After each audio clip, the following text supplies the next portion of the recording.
Hello, this is BJ from Hearns Hobbies, and I'm going to be doing an unboxing of this sucker here. This is the Unimog by Tamiya. This is one of their radio controlled 1/10 scale cars, and it's in their CC-01 chassis. So this is something we've just been able to get back in again. So it's been around for a little bit, but I thought it'll be fun to have a look inside and see what all the parts look like.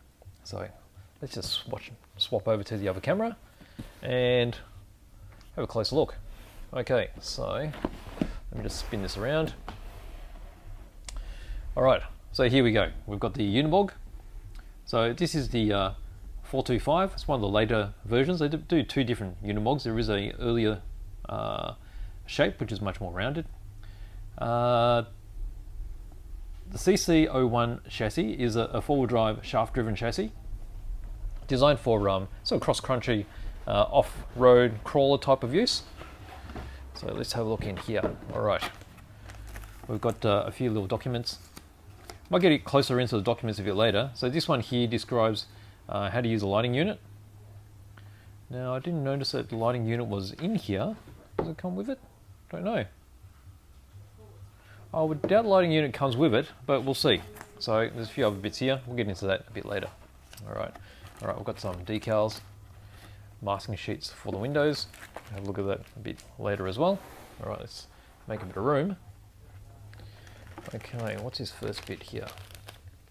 Alright, so over here we've got the bumper. We've got the gearbox bases. Over here the suspension holders. There's a drive shaft cover and a motor mount. On this side looks like a radio tray and some body mounts. And there's the battery holder, which is quite, I guess, iconic for Tamiya cars. Quite simple, push it through, a couple of locating lugs and a body pin to hold it in place. Okay, pop that there. Right, over here we have identical sprues here. Over here you got the two-piece suspension arms. Okay, so they're quite short. They're about the same sort of length as a touring car style. And they get screwed together. So this sort of style first came about with the Manta Ray type of car. You've got some ball joints, some clamps here for the suspension, which would be the shock bodies. Over here you've got, I think these are, what are they? Not too sure. They could be Nerf bars, but there's two of them. There's servo mounts here. You've got the headlight covers, which are grilled. You've got the spring retainers for the shocks as well. And then over here, that's identical. We'll find out in the manual what this is all about. They could be Nerf bars, I'm not too sure. Put that there. Alright, over here we've got a bag of bits. Right, I'm not going to crack that open, but this basically has, over here you can see the diffs. So you've got cast aluminium diff halves. Same with the diff inners. They're all the spider gears, the bevel gears, a variety of screws. Got this big chunky universal. Over here you see some of the classic brass Tamiya 5mm ball joints. Some springs, and you've got the shock oil just there. See some of the shock components in there as well. The 540 motor is just inside this part there. And then you've got some of the uprights for the steering. And what's we got in here? All the shock bodies, which are plastic. Okay, goes there. Over here we've got the speed controller. This is one of the spectacular Tamiya speed controllers, which can run the brush motor which comes with it, and can also be converted to run brushless. So they'll handle up to a 21.5 turn brushless motor. You just need the addition of the motor and the sensor cable. And then you reprogram it and it's all good. Okay, over here we have, well there you go. So firstly we saw the multifunction unit with the lights. So it is actually included, so you can see it right here. You've got the multifunction unit in the center here, which is the black unit. Looks like a big receiver. We've got some coiled up wires with the LED lights. There's some wire harnesses. I guess they're, what would you call them? Cable lockdowns, I guess. So you put those around the body just to keep the wires in place. Got an adapter lead here. so you can get the power.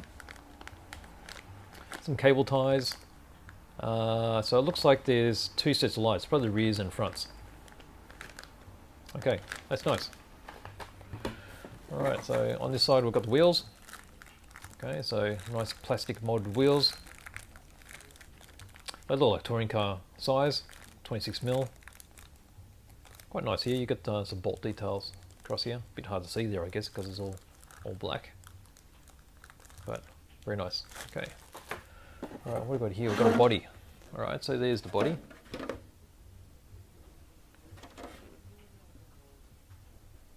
Now, quite often a lot of these are coming pre-painted, but I'm glad this one didn't, because it allows you to paint it any color you like. So nothing's been pre-cut. So even wheel arches, they're all solid. So you need to follow this the guide to cut it out in the right spot. Window masks we saw earlier already come with it. There's a nice view of the front end. Quite angular. Got a nice grille detail here as well. Okay, so obviously you're going to have to mask out all the lights here. Same front and the back. So the tray's got this nice ribbing as well. It's got all the marks here for the body mounts, but the body mounts need to be drilled through, or use a reamer as well. Okay, so this is very old school style. No pre-colouring, no pre-cutting. Okay, from there we've got big chunky tyres. Okay, so they're very thick, you can feel they've got a lot of meat in them. Okay, so they're firm. Very nice Caterpillar type off-road tread. 4 identical size. Alright, some chrome parts.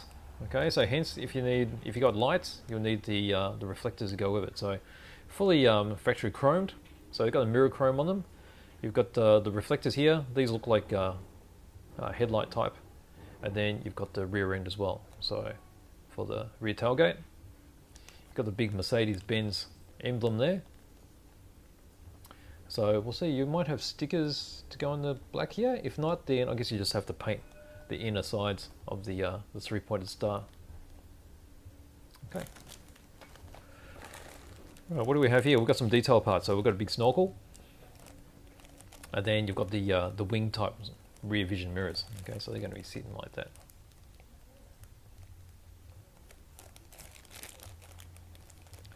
Okay, and then looking quickly at the decal sheet, there are silver decals that you put over here for the mirrors. Okay, big chunky bit here. Nice big chassis. So this is the sort of stuff that Tamiya have been famous for. Really huge, complicated molds. So this one particularly is very scale looking. Now this is the bottom part. Interesting that they've already got this sticker on it. This caution sticker. Usually you have to put those on yourself. Okay, so it's got the detail of the ladder chassis molded in. Got the floor pan just there. Got an area here with the shape of the motor, so the motor's going to sit underneath there. Over here you can see the oval shape for your battery that slides in, so a standard sort of racing pack configuration. Got the wheel arches, mud guards, that's already molded in. Then the interior. Okay, so it's a full monocoque style. Battery will slide in here, be protected from the base, and then all your other running gear. So you get your motor here, drive shafts, front to back.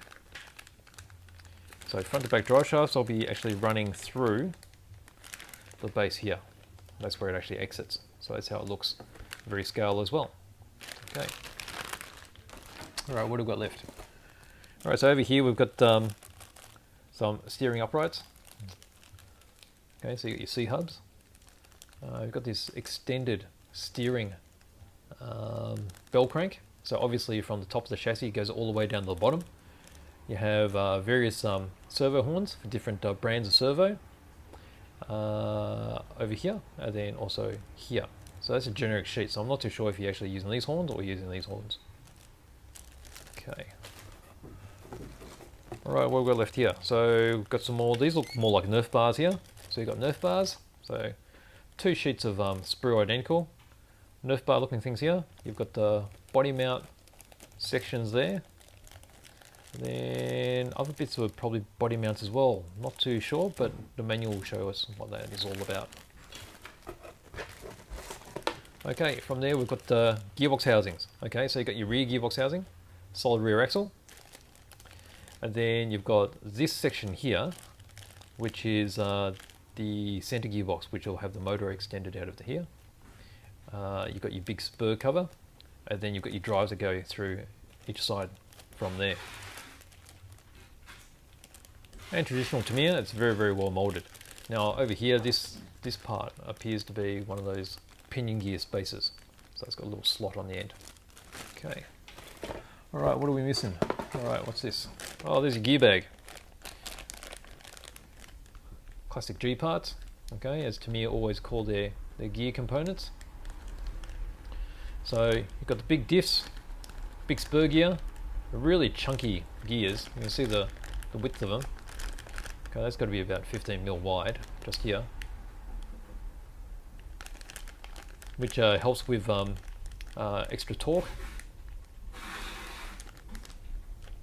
Very chunky indeed, everything. Very nice, all right. Okay, and what have we got left here? Okay, so we've got aero tube. Okay, so everything comes with an aero tube. Put that back in the box. And then we get into the manual. Okay, so I've got the manual right here. Okay, let's go through. All right, so this is all pretty traditional. This is all the radio control items you're going to need to complete this particular model. Over here you have the tools that they recommend. Standard sort of number 2, number 1 screwdriver, pliers. Yellow is always the precautions. Yellow being really bright so you don't miss it. And then over here it's got descriptions on different radios, wheel radio, stick type radio. And then you get into the construction.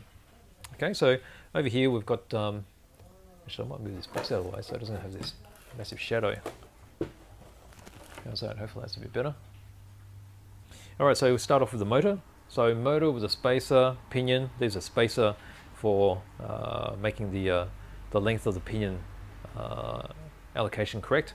Onto the motor mount, building up the diffs, big chunky diffs. Here's the spur gear with the bevel. Okay, and that starts getting mounted into the chassis here.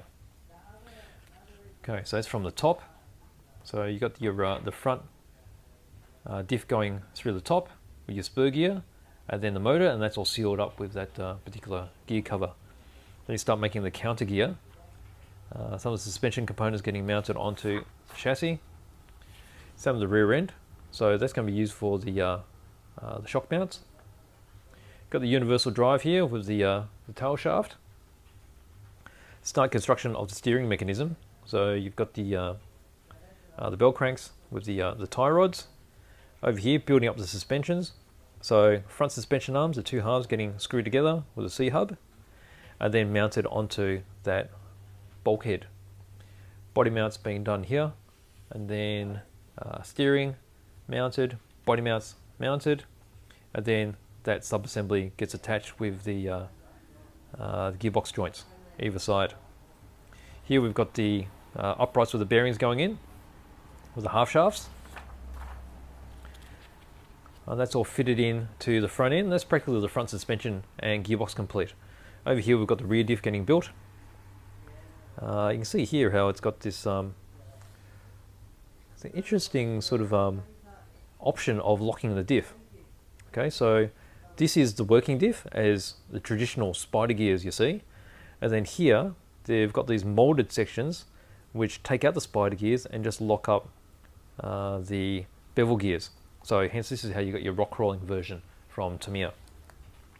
Over here we've got the drive shafts. So obviously a solid rear axle, as you can see here.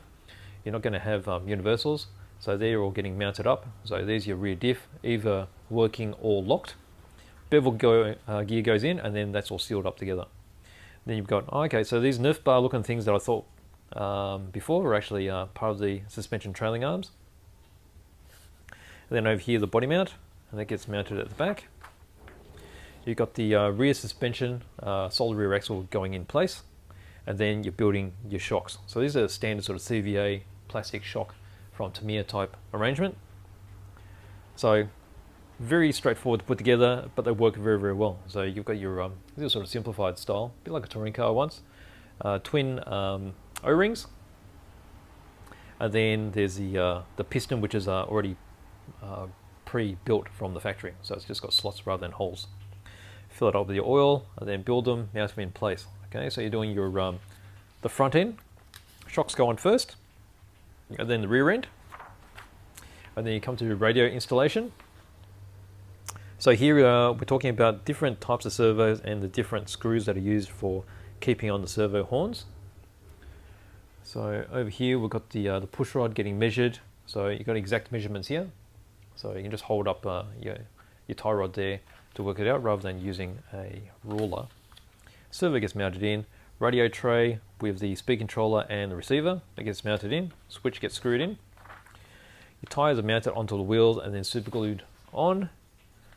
You got your hexes and then your wheel nuts. Front bumper going on. Rear wheels. Battery connected in place, and that's practically your car finished. So then you go onto the body painting. So here you see the dark shaded areas are the areas that you need to cut off. So over here, and then also which holes that you need to make for particular items. So you've got body mounting holes, and then also holes to make for your rear vision mirrors. Okay, so over here we've got the variations in body color. So it's a two-tone effect. You've got black on the bottom and then a body color across the top. So they've got two body colors that they suggest. There's an orange or there's green. So indications here on how to mask and then how to remove the overall protective film across the top. So you've got to make sure you take that off, otherwise when you put on your stickers they will peel off. Over here you've got where all the decals go. And then this is fitting in all the light fittings, which is the chrome parts that we saw before. For the tail end as well, you've got all your finer details like your rear vision mirrors, and then you've got the Mercedes symbol. So it looks like here that there's probably stickers that go on the inside, so you don't need to paint the blacks around the three-pointed star. Then the body's mounted on top. And that's pretty much it there. So you've got your list of all your spares. Not spares as such. I guess if you need spares, this tells you how to order them. So you've got part numbers as such. But it's also for assembly, so you know exactly where to find all your parts. Full listing here. And then if we go back over here, this is where we had our decals. Okay, so you've got light decals here, but you wouldn't be using these in this particular version because you want to use all the lights that it comes with. You've got all the window trims. And over here you've got all your masks. So you've got masks for the front lights and then all the windows as well. And this is where we were looking at earlier. So that's the manual on how to fit the LED light system. Okay, so that's practically it. So that's my open box review of the Tamiya Unimog. So it's quite a unique looking truck.